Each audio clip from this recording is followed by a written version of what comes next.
Hello बच्चों, स्वागत है आपको प्यारे से YouTube channel physics bye Sanjeev sir classes में। आज हम लोग पढ़ेंगे नेक्स्ट टॉपिक।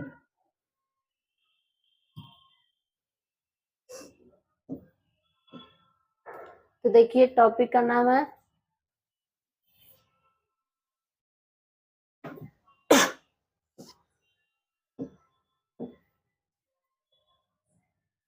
हार्डी-वेईसबर्ग के परिवर्तन सिद्धांत। तो देखिए आज का टॉपिक है यहाँ हार्डी-वेईसबर्ग के परिवर्तन सिद्धांत। तो देखिए ये परिवर्तन सिद्धांत किस प्रकार से था। तो इस परिवर्तन सिद्धांत में एक वैज्ञानिक थे, पोलैंड के डच वैज्ञानिक थे, वो भी जैव वैज्ञानिक थे और उन्होंने 1901 में अपने प्रस्तुति की। तो देखिए यहाँ पोलैंड के एक डच वैज्ञानिक है जिन्होंने अपनी प्रस्तुति करते हैं और उसमें उन्होंने किए क्या कि एक जंगली पौधे थे जिसका नाम था इनोथेरा लैमार्कियाना।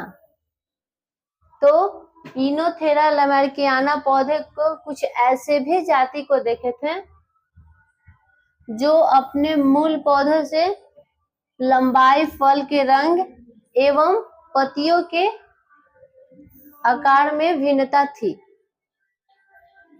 और उन्होंने इन पौधों से 7 भिन्न जातियों को देखे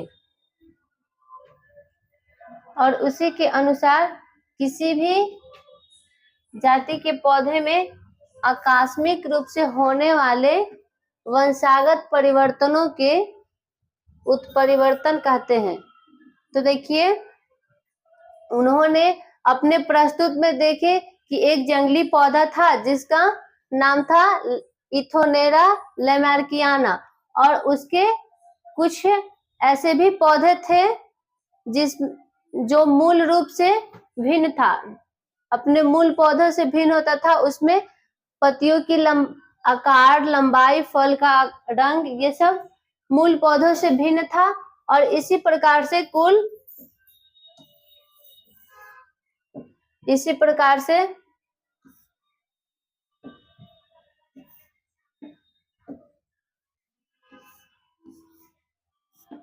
कुल 7 लक्षण को देखे थे और ये जो परिवर्तन था वो आकस्मिक रूप से था। तब उन्होंने बताया कि जो आकस्मिक परिवर्तन होता है वो भी वंशागत रूप से, उसी को उत्परिवर्तन कहा जाता है। नेक्स्ट है जैव विकास की क्रियाविधि। तो देखिए जैव विकास की क्रियाविधि क्या है कि पृथ्वी पर वातावरणीय परिवर्तन होता है और उन परिवर्तन में प्रत्येक जीव जो होता है अपनी संरचना, कार्य इत्यादि के लिए वातावरण में भी परिवर्तन हो जाता है और परिवर्तन होकर वो वातावरण के अनुकूलित जीवित रहता है। इस प्रकार से जैव विकास में परिवर्तन होता है। नेक्स्ट है विभिन्नता, जिसमें से देखिए पहला है जीन उत्परिवर्तन। तो आइए विभिन्नता जो होता है वो कई प्रकार से देखा जाता है। इसमें से पहला देखते हैं जीन उत्परिवर्तन। तो जीन उत्परिवर्तन क्या होता है कि इसमें जीन में परिवर्तन होता है। जैसे देखिए जीन में उत्परिवर्तन में किसी भी विशेष जीन जो होता है वो रासायनिक परिवर्तन होता है। कोई विशेष जीन होगा उसमें एक रासायनिक रूप से परिवर्तन होता है और इसके किसी भी जीन में जो न्यूक्लियोटाइड अणु होता है वो न्यूक्लियोटाइड जो अणुओं के अनुक्रम जो होता है, किसी एक न्यूक्लियोटाइड के अणु के स्थान पर दूसरे न्यूक्लियोटाइड अणु से जुड़ जाता है।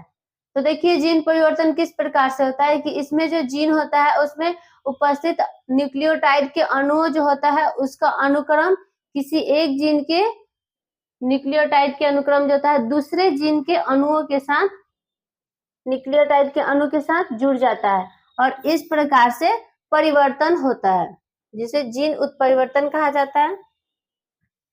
नेक्स्ट है प्राकृतिक कारण। तो देखिए प्राकृतिक कारण क्या होता है कि सर्वप्रथम चार्ल्स डार्विन ने जैव विकास के लिए प्राकृतिक वर्णन किए थे, ठीक। और उन्होंने बताया कि जो इंग्लैंड में एक मैनचेस्टर शहर है जहां पे पेपडर्म के जाति के जो सभी मोथ थे वो हल्के रंग के हुआ करता था। तो देखिए उन्होंने अपने प्रयोग में क्या देखे कि जितने भी डर्मथ के जाति थे वो हल्के रंग के होते थे, लेकिन बाद में ये मैनचेस्टर में क्या हुआ कि मशीनों की संख्या में वृद्धि हुई, और मशीनों की संख्या में वृद्धि हुई जिससे क्या हो, कारखाने से धुएं निकलना शुरू हुआ, और जो भी कारखाने से धुएं निकलते थे उसके कारण वातावरण जो था धुंधला हो गया, और धुंधला होने के कारण जो मोथ प्रजाति थे उसमें भिन्नता देखी गई। तो देखिए औद्योगिक क्रांति के कारण ही कारखानों से निकलने वाली जो धुएं थे उससे वातावरण धुंधला हो गया, और इसके कारण गहरे रंग के मोथ कार्बोनेरिया की संख्या बढ़ती चली गई, और जो हल्के रंग के मोथ थे वो संख्या में घटती चली गई, क्योंकि यह आसानी से शिकार किए जा रहे थे। जो भी हल्के रंग के मोथ थे वो आसानी से शिकार किए जा रहे थे, जिसके कारण इसकी संख्या घटती गई और गहरे रंग की मोथ की संख्या जो है बढ़ती गई। नेक्स्ट है जाति उद्भव।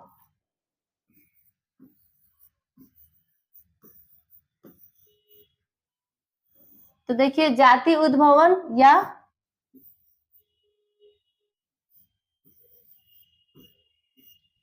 नई जातियों का बनना।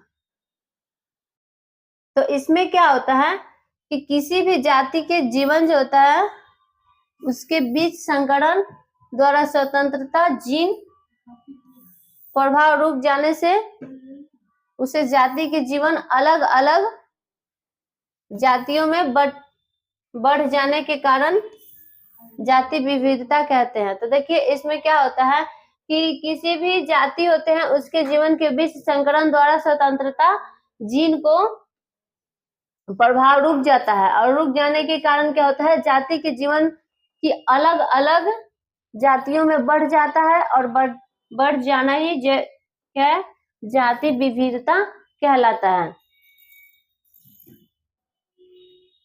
नेक्स्ट है जाति उद्भवन के प्रकार। तो देखिए जाति उद्भवन के प्रकार क्या है, इसमें है विस्थानिक। तो विस्थानिक क्या होता है कि कुछ जातियों के जीव जो होता है भौतिक अवरोधक के कारण छोटी छोटी आबादियों में बढ़ जाते हैं। तो इसमें क्या होता है कि कुछ ऐसे भी जातियां होती हैं जिनमें जीव जो उपस्थित जीव होते हैं वो भौतिक अवरोधक के कारण छोटे छोटे जातियों में विभाजित हो जाता है, और भौगोलिक दशाओं के अनुरूप अनुकूलन होते हैं, और जो भी आबादी छोटे छोटे भागों में बटे होते हैं वो भौगोलिक दशाओं के अनुरूप अनुकूलन होते हैं। जीन कुल धीरे धीरे अलग होते हैं, और इनमें क्या होता है कि जितने भी जीन कुल होते हैं वो धीरे धीरे अलग हो जाते हैं, जिसके कारण यहाँ जातीय उद्भव में विभिन्नता देखने को मिलती है और नई जातियों का निर्माण होता है।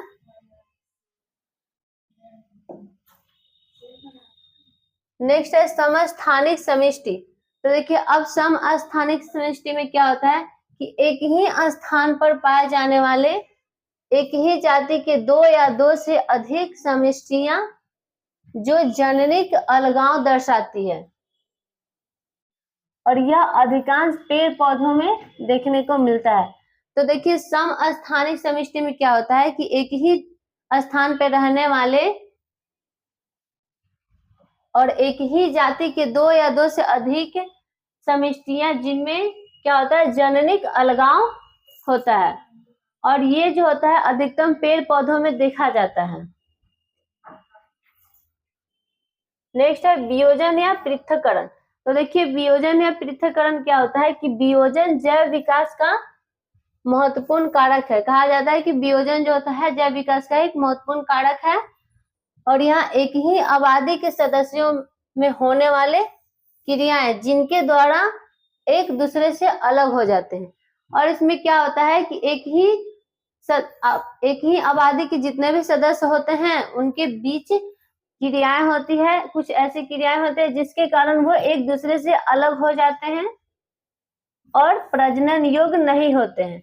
इस प्रकार से वियोजन या पृथक्करण होता है। नेक्स्ट है अनुकूलन। तो अनुकूलन देखिए वातावरणीय दशाओं में परिवर्तन होता है और परिवर्तन के अनुसार जितने भी उस स्थान पर उपस्थित जीव जंतु होता है वो अपने आप को अनुकूलन के प्रति ढालता है जिससे वो जीवित रहता है और जो नहीं अनुकूलन के प्रति ढाल पाता है वो नष्ट हो जाता है। तो यहाँ देखिए वातावरणीय दशाओं में परिवर्तन होता है और जिसके कारण जीव का शरीर में भी परिवर्तन होता है। आइए नेक्स्ट है प्रवसन। तो देखिए प्रवसन क्या होता है, तो एक आबादी में दूसरी आबादी के जो सदस्य होता है उसका आगमन प्रवसन कहते हैं। तो किसी एक आबादी में दूसरी आबादी के सदस्यों के आगमन को प्रवसन कहते हैं तथा आबादी में आने वाले सदस्यों की प्रवासी कहते हैं।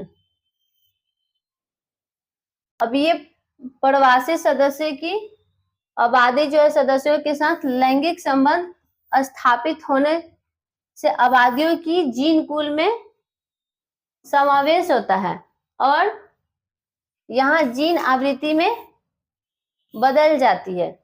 तो देखिए यहाँ क्या होता है कि एक आबादी जो होता है, एक आबादी में दूसरे आबादी के सदस्यों का आगमन प्रवासी कहलाता है, प्रवसन कहलाता है और जो आबादी आता है उसको प्रवासी कहते हैं। और यहाँ क्या होता है कि जितने भी प्रवासी सदस्य होते हैं वो आबादी सदस्य के साथ लैंगिक संबंध स्थापित करते हैं जिसके कारण क्या होता है कि यहाँ आबादियों में जीन आवृत्ति में बदलाव आ जाती है। तो इस प्रकार से होता है प्रवसन। जैसे कुछ प्रवासी पक्षियां भी होती है। तो आज के लिए इतना ही, मिलते हैं नेक्स्ट क्लास में।